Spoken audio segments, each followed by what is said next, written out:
conclusion, since we live in an insane world, maybe it's time we give insane solutions a chance. I'm Duckman, and that's One Duck's View. Yes, well, please remember that the views of Duckman in no way reflect the views of, anyone. Pretty good, huh? I think I got my message across. That you're a broccoli-brained mulch monkey? Yeah, I think that read. I've never actually heard someone encourage kids to drop out of school. Test scores drop every year. Let's face it, American kids are stupid. Get them off the fast track and on the fast food track while we genetically engineer a master race of better kids. I'm tempted to die just so I can get a head start on spinning in my grave. Okay, go ahead, eat my kishkas out. When public reaction crystallizes, my words will be remembered as... Public reaction is already starting to crystallize around your car. Looks like a vexed populi. Well, no problem. When we're ready, Ajax will distract them with one of his famous fake epileptic seizures. Duckman, those aren't fake. Semantics. Anyway, Ajax, if I know the average Joe, while you're doing the loco motion, they'll steal your wallet and shoes, letting us escape. What do you say, son? I'll go find a strobe light. Duckman, don't you think it's odd that the station would write to you out of the clear blue sky and ask you to do a commentary? Not at all. I'm a well-known local businessman, a leader in my community, and I write over 600 crank letters a year to the local paper. Yes, my favorites were English-only laws, let's make them international, and Cub Scouts, the enemy within. Yeah, but the classic was African-American, black or Negro, they'll never make another Sammy. Ajax, why are you crying? Because my lacrimal ducts are full. But we can talk about that later. I just saw something sad in the lobby. This homeless guy, he had lost his beloved dog Sparkle, and someone had told him Sparkle was here. But it wasn't true. He was so disappointed. Of course he was. With these bums, today's pet is tomorrow's brisket. Hey, it ain't my fault this gutter geezer lacks a shack. Oh, I'm homeless. Help me.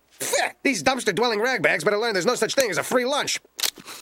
No one just gives a bum free room and board for life. Unless the bum marries my sister and I'm fresh out of those. What about your other sister? Oh, right. Dorothy's house landed on her. Look, there he is.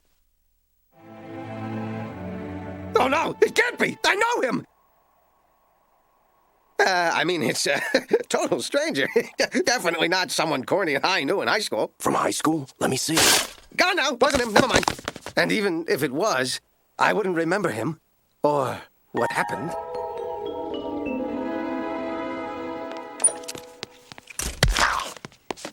Talk about a bummer. Okay, Legionnaire's disease. Get it?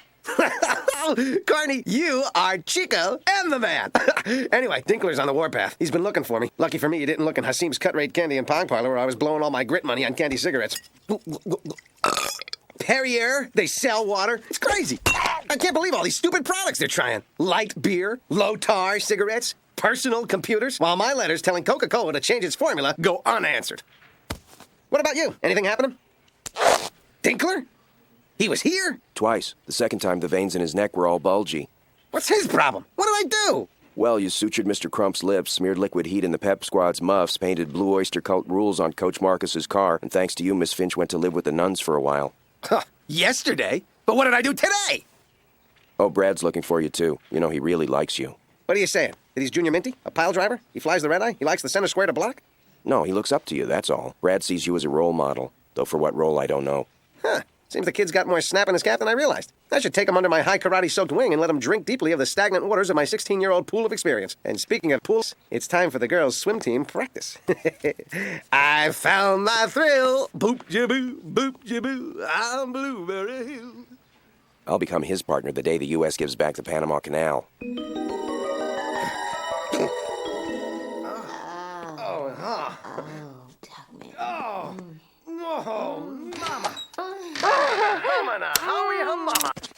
Oh, sorry, Duckman. Color me Snoopy, but what were you doing? Listening to a tape I recorded of a romantic night with a special lady, now living with the nuns. Enjoying magnetic memories of a night when desire's aroma mingled, intoxicated, and left us spent but grateful, entwined on wings of light. Gee, I thought you were masturbating. Oh, sorry. They're delivering the new drums for the marching band. Hey, be careful! Duckman is trying to masturbate up here, and he can't concentrate with all this ruckus. Brad, I really wasn't... I suppose now he'll probably have to start all over again. Happy? Brad, it's not necessary. Really. Oh. Never mind, he's done. I took care of it, DM. Thanks, but I wasn't masturbating, I swear. I was just oiling my mitt, and I mean that non-euphemistically. I believe something as beautiful as masturbation should wait till you find someone you love enough to marry. And then, when she never lets you touch her again, that's when sex for one becomes so magical. And I think that's worth waiting for. Wow. Will I ever find someone who loves me enough to never let me touch her again? Oh, you will. And when you find her, you'll be together forever. Like Sally and Bert, Cher and Greg, Rod and Britt, or Claudine and Spider. For always. Mr. Tinkler!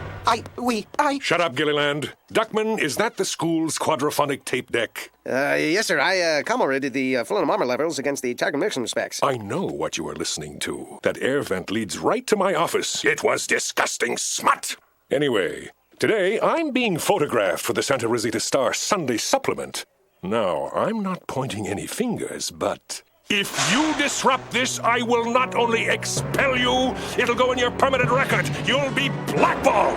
Ah! It's a figure of speech, Gilliland. Oh. Duckman, you're worthless. You're flashing your life away. One more prank, and your future is history.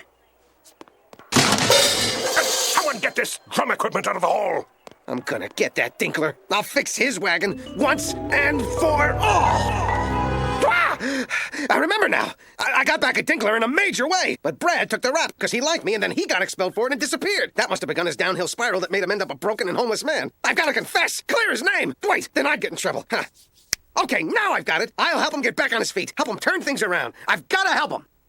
Hey, I told you I'm not done.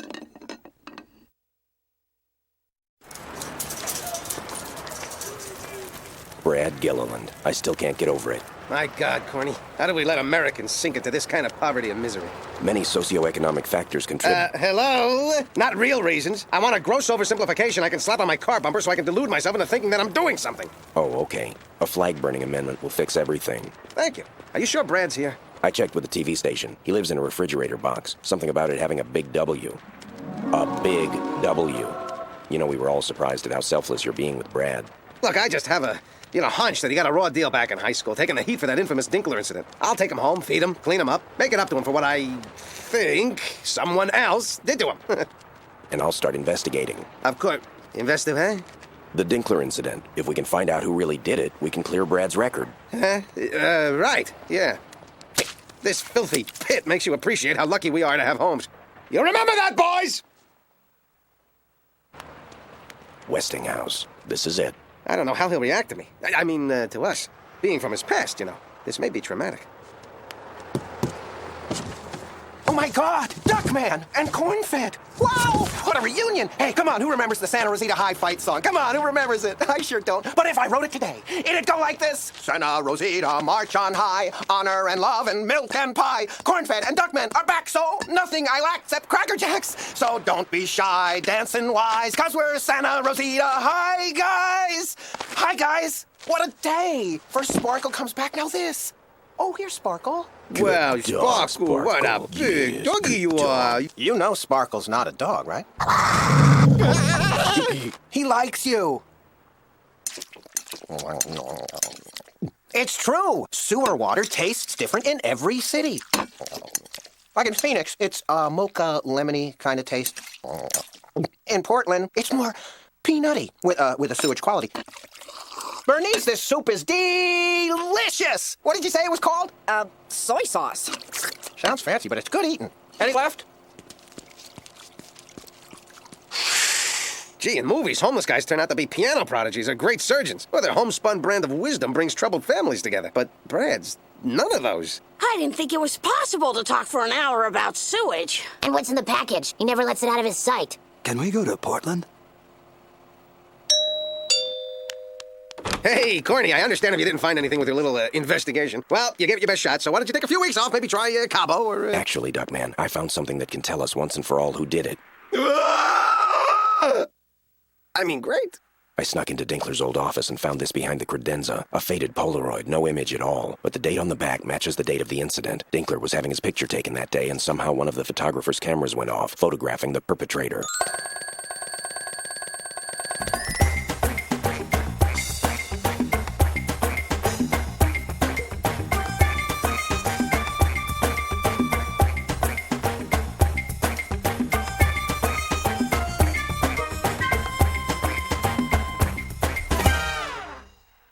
Damn, I must have missed one. I said, cram, unjust math piston. Uh-huh. Are you having a stroke? I haven't decided yet. So what now? Silver iode methanol will partially restore the image. I can then use my computer to redefine the missing pixels. It could take a while. Well, no rush. Take your time. A job half done is ne'er begun. See ya. Huh? Okay, gotta get Brad out of my house and on the dole. But to impress him down at social services, I need the ugly Bradling to click into swan mode. And before Corny peeps that pic. Come on, Brad! It's makeover time!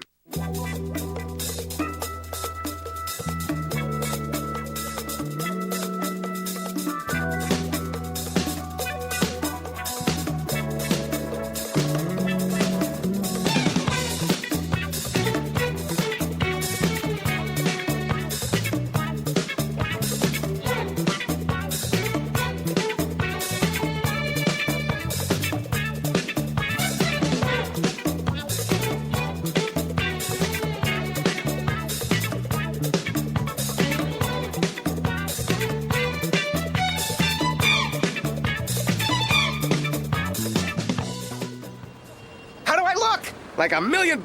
You'll have an apartment, a job, and staggering consumer debt by the end of the day. Duckman, except for Sparkle, you're the best friend I ever had. Other people may say they have a heart as big as all outdoors, but yours is actually that big. I'm amazed it even fits in your chest without it being freakishly large. Enough already. Don't you see? I'm the reason you're back on my own 2 feet. Now, let's go, buddy. We've got a future to build. With you by my side, nothing can go wrong. You're under arrest for the theft of the credit card of Jose Bear, hairdresser to the stars. He did it! Moses came to Egypt land, said, let my people go. Pharaoh, man. Then up spoke the Pharaoh man. Brad. No, there, Moses, I said no. Brad! Thank you. All right, now look. When the social services joker gets here, let me do all the talking. If words were cherry stems, my tongue would be in Cheryl and Fenn's mouth. Name's Tyler Fitzgerald, but you can call me the social services joker. I am so sorry, Mr. Fedden. It's an enzyme thing, hard to control. I'm Duckman, and this is Brad Gilliland. Charmed. I need your help. Well, actually, my homeless friend needs it. I just want to right an old wrong, and I'm under a lot of pressure, and there's this picture on my friend's computer that... I'm sorry, are we sharing? Mr. Duckman, there is no reason to be nervous. I will do everything in my power to see that your friend is set on the resituation track ASAP. Okie dokie? Now, I have spoken to Mr. Hebert, the hairdresser to the stars, and he will drop the charges if you will arrange for his expertise, skilled staff, and international reputation to be favorably mentioned on television. Done. Good. Now, let's get out of here and go see your homeless friend. We're here. He's here. This is him, Brad. This man in the Armani suit is homeless? What kind of a scam are you running here? Scam? Look, you just can't waltz in with an obvious E-Bear feather cut and expect Mother Government to flop out her boob and yell, drink up. Please, he really is homeless. Hell, he's been living in a vacant lot. Really? Well, that would be trespassing. Oh, no, it's not private property. It's under the interstate. So, federal land equals felony trespassing. You're gonna come down on a guy who lives in a refrigerator box? Unauthorized storage and disposal on federal land equals big felony per Waste Disposal Act of 1991. I think we've taken up enough of... Please! He was there 15 years before that law was passed. Excellent. Over 15 years of walking across that lot to access his refrigerator box, Mr. Gilliland created an easement. What does that mean? No, it really doesn't matter. Property taxes and federal land use maintenance fees. Oodles of them. But he's broke. Mr. Gilliland, you have green card? Green card? Of course not. Duckman, stop. Es muy malo para usted, señor. Su casa nueva es la casa gigante. Están palabras de un idiota. Idiota. Usted es el idiota. Usted es el doble idiota. No estoy. Si no es, estoy. si es. Please, both of you! I didn't want trouble. I just wanted a chance. My whole life I've been told, you can't go to school anymore. You can't stay in town anymore. You can't get a job without a diploma. It was bad enough when I thought they were talking about someone named Hugh, but it turns out they meant me. Everywhere my parents lived, someone would eventually find out about the Dinkler incident and we'd have to move. So I ran away from home to give them a chance to live without the trouble. All I had to hold on to was my project, my invention, my $1 million idea. See, sometimes I feel like somebody just shook the whole country. Like a box they just picked up and shook hard. And the pieces it rattled out of place are the homeless. And working on my project made me feel grounded and safe. And all these years, I've just wanted a chance to show it to someone who could help me. I'm not out to scam anyone. So if you think I deserve help, give it to me. But I'd rather go back to living on the street than to take charity. And that's all I wanted to say. I hope it was no trouble. Gilliland, wasn't your leisure suit a blueprint? Yeah? Why? 'Cause it's green now. Well, sure. It's a mood suit. And according to your suit, you're telling the truth. Let's get you out of here. Thanks for springing us, Tyler. See you next Thursday? Must-see TV party? Wouldn't miss it. Oh, and Brad, good news. I called my cousin who's filthy rich in the rag trade, and he loves the mood suit, digs the 70s retro feel, and he'll give you $1 million for it. And a job. Wow, thanks. You deserve it. I only wish all homeless people were as nice as you. Then everyone would want to be homeless. So I guess this is goodbye, Duckman. Thanks for everything. This makes me sad, you know. I know, I can see it in your suit. Brad, before you go, I have to tell you something, and it's not easy. You see, well... Oh. Duckman. Duckman, wake up. Dinkler? Dinkler did this? That's right. Dinkler. Woo-hoo, I'm dizzy. Look, Dinkler, there's something you ought to know, and I'm glad Brad and Corny will hear this too. It was me. I was the one who played the prank on you that day. The one you expelled Brad for. I snuck in here through the vent and rigged the whole office. It was me. Brad, that's why I took you in. To try to make it up to you. I was trying to make the whole thing go away before Corny figured out who was in the picture. Yeah. Duckman, I have a confession to make. The reason I wanted to investigate, the reason I set the picture enhancement on super slow, I stalled. I wanted to make sure the truth was never discovered because I was involved too. I saw you come in, and after you left, I broke in through the vent. After taking some coquettish snapshots of myself, I went over the office, undoing every booby trap, slacking the fish lines, recaging the mongoose, wetting the coals. I knew Dinkler would expel you. All he needed was an excuse. I wanted to protect your future. I guess I always knew I'd be a part of it. But my office was booby-trapped. I have a confession to make. Huh? I saw Duckman go in, and then I saw Cornfed go in and undo what Duckman did. I knew why you did what you did, Corny, but I couldn't let Dinkler get away with the things he said to Duckman. He called him worthless. Nobody's worthless. So I painstakingly redid everything you undid. The bear trap, the pillowcase full of snapping turtles, the crazy glue, everything. Oh, and I also took some playful Polaroids of myself. It's official. I'm lost. What it means is that Gilliland really did do it. But I wanted you all to suffer. So I manipulated you, pulling your strings and making you dance. Pretty marionettes, dance!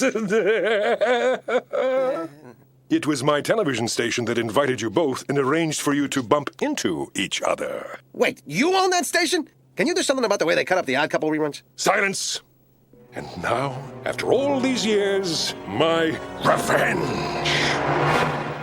I want you to stay in these chairs for 1 hour after I leave. Don't remove the tape, or I'll add another hour. Do you understand? Okay. And remember, you're on your honor. Swell, and we're all taped up. It's cellophane tape. It peels right off. Oh, well, peel it off. Nuh-uh, you heard Dinkler. I'm not peeling it off. Corny? And risk having to sit here another hour? Nuh-uh.